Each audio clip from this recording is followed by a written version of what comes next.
Bruiser Brody was and still is one of the most interesting wrestlers in the history of the business. He was one of those guys that you instantly took notice of, a wild brawler and a guy who liked to fight. He travelled from territory to territory facing a wide range of different pro wrestlers with different styles and different skill sets while always drawing big gates and a lot of money. People were drawn to Bruiser Brody and it didn't matter if he wrestled in the States or over in Japan. He came across as fearless and unhinged, he was big and intimidating, yet there was also something about Bruiser Brody that separated him from the countless other brawlers who wrestled during the 70s and 80s. Brody had a certain magnetism that kept you glued to the TV during his matches. His style was nothing new, but he had that missing ingredient that many others didn't have. He was unique in a way because he maintained a certain amount of charisma, while historically, brawlers who got down and dirty during their matches lacked that kind of allure and overall appeal. Bruiser Brody was one of a kind. The tragedy surrounding his death is undoubtedly the main talking point when people bring up Brody nowadays, but there's so much more to Frank Goodish that should be highlighted. So today we're going to take a look at one of the other traits that Bruiser Brody possessed, a trait that could be seen as a positive and a negative, and that's how protective Brody was of his overall image to the point of being unpredictable in the ring. While Brody's family have said Frank Goodish was a kind-hearted man, the complete opposite of his wrestling persona, Bruiser Brody had no issues taking liberties in the ring and flipping the script, so to speak, while acting very volatile. It's really up to you how you see this. You can look at it as Brody looking after number one in the deceitful world of pro wrestling, or you could look at it as Brody being unprofessional. Whatever the case, we're going to take a look at the infamous Brody vs Lex Luger cage match today, and we'll see an example of Brody going into business for himself. It's a fine showcase of how unpredictable Brody could really be. We'll also look at interviews and reports about the match to try to piece together exactly what went on inside the cage on the 21st of January 1987. The match happened in the War Memorial Auditorium in Fort Lauderdale, and the match took place under the Championship Wrestling from Florida banner. CWF at this time was losing money as a company, and a few short weeks later they would merge with Jim Crockett Promotions. And a guy who was earmarked for a big push in JCP was a young Lex Luger. Luger began his pro career in the CWF just over a year prior to this steel cage match taking place, and from day one he was given quite favourable treatment in terms of how he was booked. Lex was able to beat Wahoo McDaniel for the Florida Southern Championship in under a month following his debut, a title he would hold a total of 3 times while working in the Florida territory, and Luger had also defeated guys like Kendo Nagasaki, Barry Windham and even Ric Flair during these very early days of his career, although Flair did get his win back when the NWA Heavyweight Championship was up for grabs.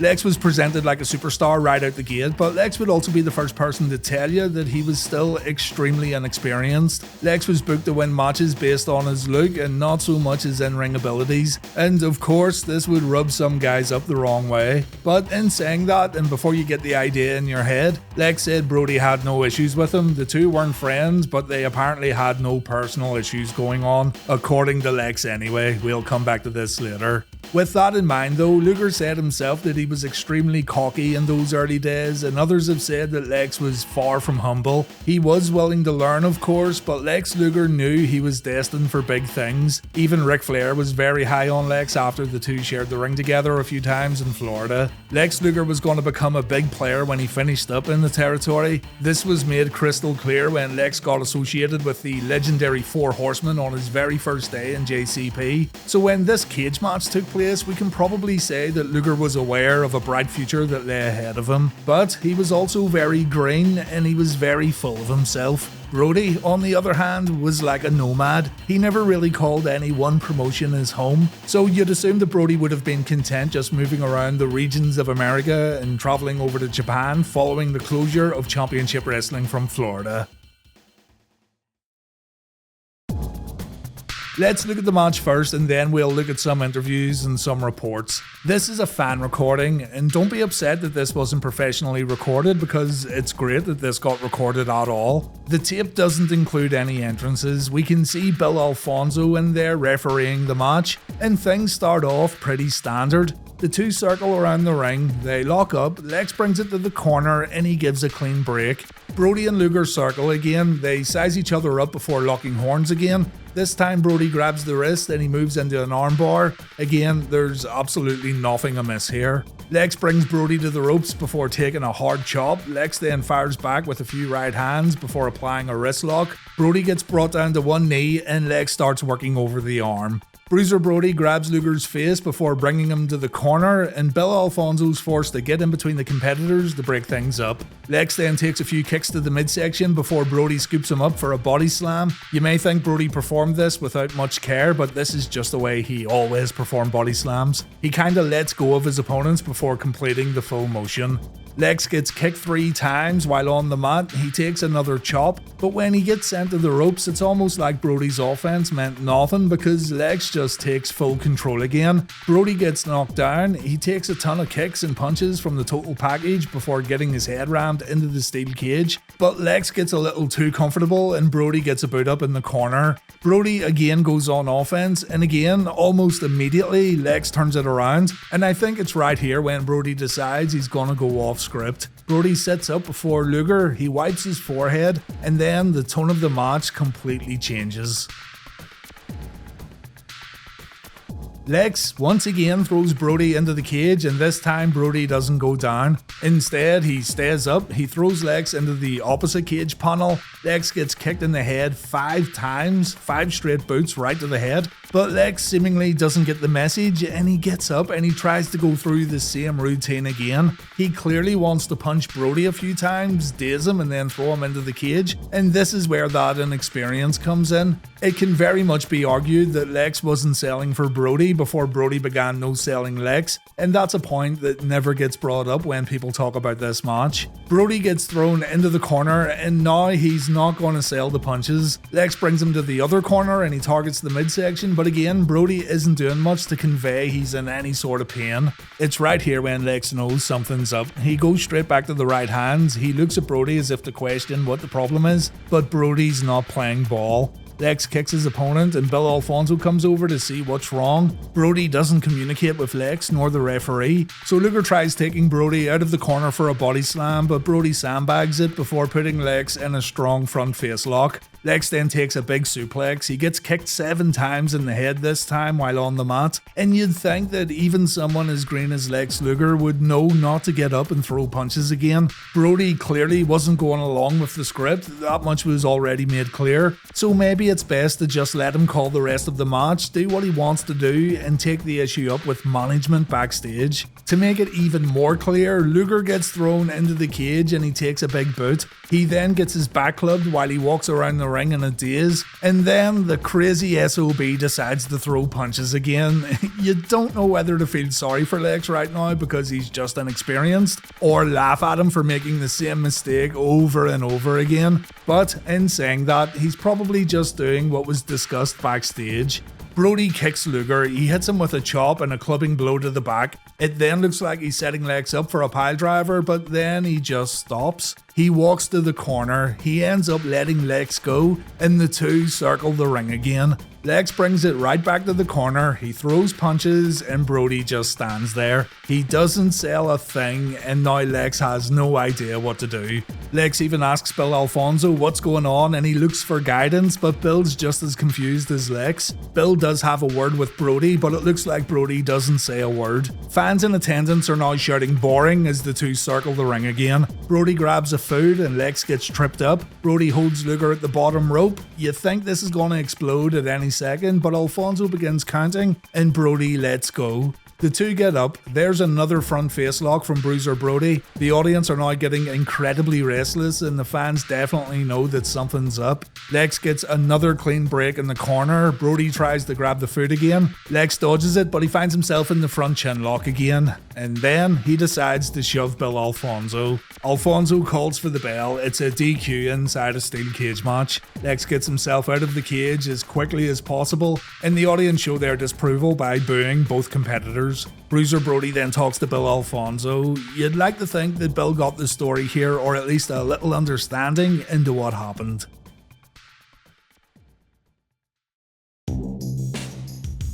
If you look this match up on the internet, you're going to get all sorts of rumours about what happened on this night, and the general consensus is that Bruiser Brody didn't like Lex and he didn't want to work with Lex. I should point out here though that Lex and Brody worked together the night before this cage match, so it's not like this cage match was their first ever meeting. That's not to say that Brody didn't like Luger, but it does show us that the two done business beforehand. Brody's history of going into business for himself every now and then in the ring and getting a little stiff also tells us that he would act on instinct sometimes, and he was very willing to go against orders if he felt he was being hard done by. So it's not hard to believe that Brody was letting his personal feelings towards Luger play out in the middle of this cage match. Maybe he just didn't want to make Lex Luger look good.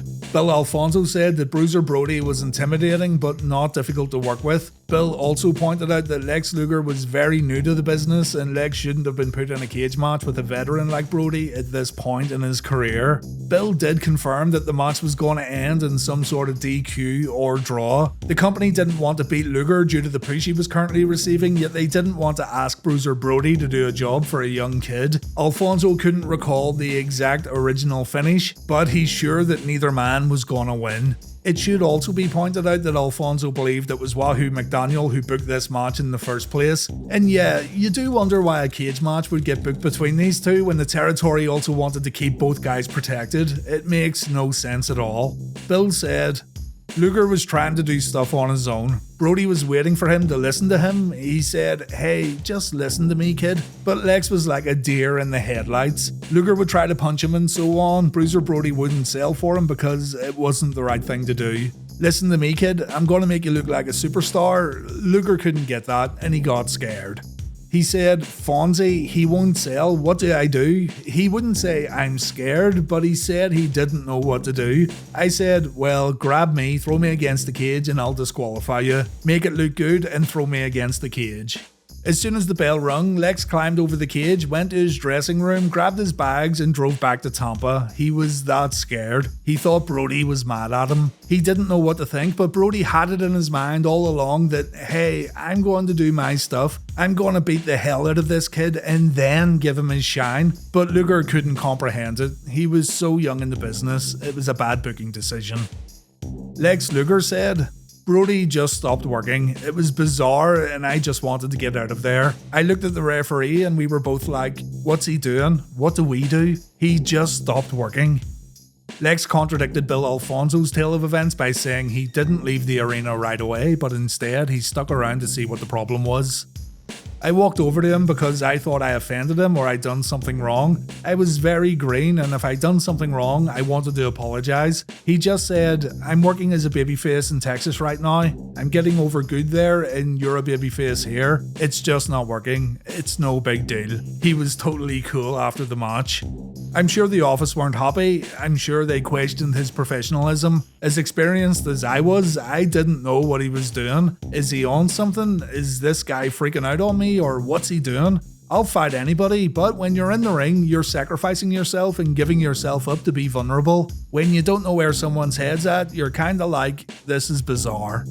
In another interview, Lex pretty much said the same thing, only changing some slight details regarding what Brody said to him after the match. He said, I leapt on the cage and jumped out. I didn't know what he was gonna do. I didn't know whether he was gonna cut me with razor blades. I was legitimately scared of what was going on. I thought he was having a mental incident or maybe he was on something. I was legitimately scared. I mean, I got a wife and a new baby at home. I'm getting out of this cage. I said to Brody, I'm sorry sir, but I don't know what happened there. I'd never been in a cage before. Now I'm talking to Frank, not Bruiser Brody, and he goes, don't worry about it brother, I'm in Texas right now, they're switching me babyface, you're going heel up in Atlanta. He goes, we're in a cage, you've never done it before, it's been a long day, don't worry about it. He was real nice, it just wasn't working. It's worth hearing from others who were in the auditorium or others close to the situation to try and gain more information about what happened. Barry Windham said that Lex did leave the venue immediately following the match and Brody was wondering where he went afterwards. Barry also said that you just had to know Brody's personality to understand where he was coming from, and it's likely that Brody didn't like Lex simply because he was a pretty boy. Kevin Sullivan said that Lex left the cage because he was afraid he was going to get hurt. He elaborated a little more in an interview recorded 3 years ago. I asked Frank why. He said because the guy hasn't got a clue. I could have done two things, either embarrass him or beat him up, and I didn't want to beat him up. And that's why he did it. This is not knocking Lex, but when he first started, he was like a rock'em sock'em robot. Frank would hit him and Lex didn't know how to sell. You can see Frank whacking him a few times on the back of the neck and Luger backs up, realizing things are getting stinky. Bad News Brown said that Lex Luger was telling Brody what he wanted to do before the match, something a newcomer should never do when dealing with a veteran of the business. And Bad News says that this is the reason why Brody did what he did. He felt disrespected. Bad News also said that Luger left the building immediately after the match, so again that contradicts what Lex said. Dave Meltzer, who was a close friend of Bruiser Brody, said that Brody was angry that Lex refused to lose the cage match, and on top of that, the booker used the match as a warning to young stars on the roster not to mess around with veterans. Remember, Bill Alfonso recalled the booker being Wahoo McDaniel. Meltzer also said that Brody's plan was to let Lex gas himself out by throwing all those punches, showing everyone that this body guy wasn't as fit as people think, and he was basically just another pretty boy who was on the juice. So this aligns with what Kevin Sullivan said. Bruiser Brody wanted to embarrass Lex Luger instead of actually hurting him. I'll repeat though that Brody and Meltzer were friends, so do take that into account. As you can probably tell though, we have a range of opinions and theories here, and we also have conflicting information. But there is one thing that doesn't match up with all other testimonies, and that's Lex Luger saying he spoke with Brody backstage immediately after the match. It does make you think that Lex did indeed leave the auditorium right away when you have so many people saying so, including guys who were there that night. So, to conclude and to try to figure out why this happened, Lex Luger was getting ready for a big push in Crockett Promotions after Ric Flair put in a good word. He was booked in a cage match against Bruiser Brody, and by the sound of things, it's possible that Luger didn't want to lose the match. Bruiser Brody, being the veteran, didn't expect to put a young guy like Luger over inside a steel cage match, so the office booked a draw or a DQ finish. It's possible that Lex was going over spots and what he'd like to do with Brody before the match, and Brody took exception to this, although it's also not confirmed. We only have one source telling us as much. And when the match took place, Brody decided he wasn't going to make this young kid heading to JCP look good. He wasn't going to hurt him, but he wasn't going to play ball either. When Lex tried to call spots in the ring, Brody decided to give up and let Luger panic. Lex didn't know what to do, he got legitimately afraid, and the referee provided an out for Lex by disqualifying him. Lex got his gear, he jumped in his car, he drove home, and that was the end of it. To contradict this though, Lex says he and Brody were absolutely cool with each other after the match, so we have to take that into account too. The one thing we need to remember, and maybe the most important thing of all this, Bruiser Brody was announced as the winner of this match for fans in attendance. So, without hurting his opponent physically and without shooting in a more traditional manner, Bruiser Brody still won the match, and in the end, he didn't have to put the young pretty boy over. If Lex Luger refused to lose this match beforehand, or even if JCP told Lex not to lose the match beforehand, then, well, Lex was maybe put in his place out of sheer intimidation, and he was taught a hard lesson. Now, to look at it from another angle, wrestling is built on trust, and Lex was right about giving yourself up in the ring. Lex may have been cocky, but he was also young. He trusted the match would go as planned, but Brody betrayed Lex just because Lex was moving on to bigger and better things. It's up to you how you look at it, and really, it depends on the interviews you watch and the news reports you read. But do let me know your feelings about this fascinating matchup in the comments. Thanks very much for watching though, I hope you enjoyed this one, and take care.